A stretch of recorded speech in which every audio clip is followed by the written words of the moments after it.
যে বিশ্বস্ত রাকির কাছে গেলে তো ভালো, যদি নাও যান, নিজের এগুলো জানা থাকে, তেলাওয়াত সহি থাকে, আপনি অজু করে বসে ওই আয়াতগুলো তেলাওয়াত করে পানিতে দম করতে পারেন। সেই পানি আপনি খাবেন, বাসায় ছিটাবেন, সেই পানি আপনি গোসলের পানিতে মেলাবেন, সেই গোসলের পানিতে আপনি 7টা বড়ই পাতা বেটে দিয়ে দিবেন, 7টা বড়ই পাতা পিষে দিয়ে দিবেন, দিয়ে ওই ওই পানিটা যেটা আপনি পড়লেন, মানে সূরাগুলো যে যে পানিতে পড়লেন সেই পানিগুলো মিশিয়ে দিবেন।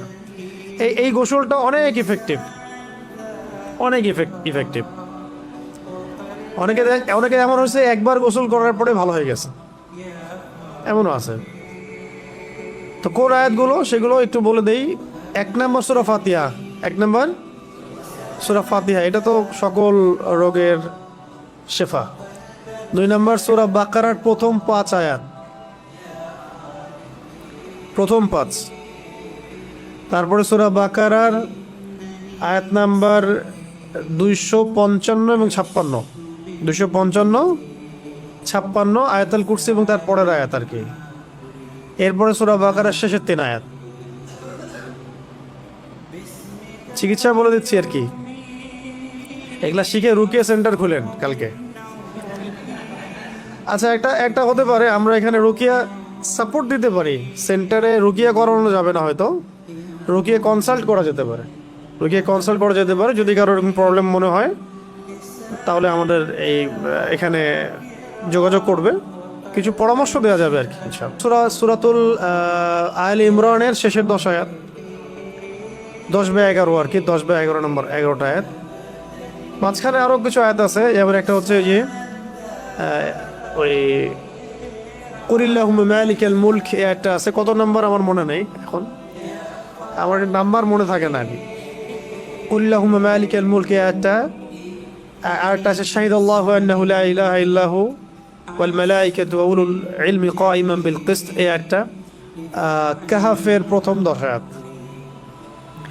এটা খুব স্ট্রং একটা ওয়েপেন্স দিলাম আপনাদেরকে আজকে। সূরা কাহাফের প্রথম 10 আয়াত। এরপরে আছে সূরা কাহাফের শেষের 10 আয়াত, সূরা কাহাফের শেষের 10 আয়াত। আরও আছে সূরা আরাফের আয়াত আছে, সূরা তহার মধ্যে কিছু আয়াত আছে, সূরা তহার কিছু আয়াত আছে। এরপরে সূরা হাশরের শেষের 3টা বা 4টা আয়াত আছে, ঠিক আছে। তারপরে সূরা কলাম, সূরা কলামের শেষের 2টা বা 3টা আয়াত আর কি, সূরা কলাম। আরও আছে আপনার সূরা ইয়াসিন, সূরা ইয়াসিন, এটা মারাত্মক একটা ফজিলতপূর্ণ সূরা, সূরা ইয়াসিন। এমনভাবে আসছে বিভিন্ন কিতাবের মধ্যে যে আপনি আপনি আপনি চাচ্ছেন এই হাজতটা পূর্ণ হোক, ফজরের নামাজের পরে সূরা ইয়াসিন পড়েন। বড় বড় ওলামায়ে কেরাম, আমাদের আকাবির আসলাফদের একটা পরীক্ষিত আমল এটা। তারা ফজরের নামাজের পরে সূরা ইয়াসিন পড়তেন, দিনের শুরুটা করতেন সূরা ইয়াসিন দিয়ে। সূরা ইয়াসিনটা খুবই ফজিলতপূর্ণ একটা সূরা, কোরআনের হৃদয় বলা হচ্ছে, এটা গুরুত্বপূর্ণ। এর সাথে আরও আছে আপনার সূরা জিলজাল, তারপর সূরা আদিয়াত, সূরাতুল কদর, ইন্না আনজালনাহু ফি লাইলাতুল কদর, সূরাতুল কাফিরুন, ফালাক নাস ইখলাস, ফালাক নাস ইখলাস। আরও মাঝখানে আরও কিছু আয়াত আছে যেগুলো আমি আয়াত নাম্বার আমার মুখস্থ নেই, পরে দেখে বলতে পারবো। তো এইগুলো যদি আপনারা পড়েন, যদি কারো মনে হয় যে আমার সমস্যা হচ্ছে বা আমার পরিবারে কারোর সমস্যা হচ্ছে, হ্যাঁ, বা এরকম সন্দেহ হচ্ছে, ওয়াসওয়াসা রোগ আসতেছে, অথবা মনে হচ্ছে আপনি সেহরে আক্রান্ত হচ্ছেন কিনা, কোনো রকম অস্বাভাবিকতা ফিল করলে আপনি এগুলোর উপর আমল করতে পারেন। এগুলো পড়ে নিজের গায়ে দম পড়তে পারেন, পানিতে পড়ে সেই পানিতে ফু দিয়ে সে পানি পানও করতে পারেন।